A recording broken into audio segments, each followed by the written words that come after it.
এবং বিষ্ণু ইসলাম বলেন, আজান শোনার পরে কেউ যদি এই দোয়াটা পড়ে, আল্লাহুম্মা রাব্বা হাযিহি দাওয়াতি তাম্মা ওয়াস সালাতিল কাইমা আতি মুহাম্মাদানিল ওয়াসিলাতা ওয়াল ফাদিলা ওয়া বা'আথহু মাকামান মাহমুদা আল্লাযী ওয়া'আদতা, এই দোয়াটা যে পড়ে আজান শোনার পরে ইসলাম বলেন, হাল্লাত লাহু শাফাআতি ইয়াউমাল কিয়ামা, কিয়ামতের দিন তার জন্য সুপারিশ করা আমি নবীর জন্য ওয়াজিব হয়ে যায়। যারা পড়েন না পড়বেন, মাকামে মাহমুদে তিনি সিজদায় লুটিয়ে থাকবেন এবং সেদিন তিনি সুপারিশ করবেন, সাহিবুশ শাফাআ, তিনি সুপারিশ করবেন। অন্য কোন নবী সুপারিশের সাহস করে স্পর্ধাও দেখাবে।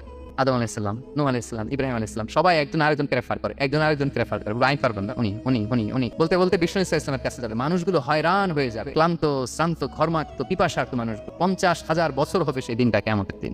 মানুষগুলো পেরেশান, যেই নবীর কাছে যায় বলে পারবো না, উনি শেষ পর্যন্ত এটা যে বিষ্ণু ইসলামের কাছে ঠেকবে। বিষ্ণু ইসলাম কোথায় থাকবেন যেন, জায়গাটার নাম মাকামে মাহমুদে, সিজদা অবস্থায় থাকবেন। সব নবীরা বলবে নাফসি নাফসি, আল্লাহ তুমি আমারে বাঁচাও, আল্লাহ আমারে বাঁচাও, আল্লাহ আমারে বাঁচাও। কিন্তু বিষ্ণু ইসলাম সেই মাকামে মাহমুদের সিজদায় লুটিয়ে কাঁপতে থাকবেন আর বলবেন উম্মতি উম্মতি।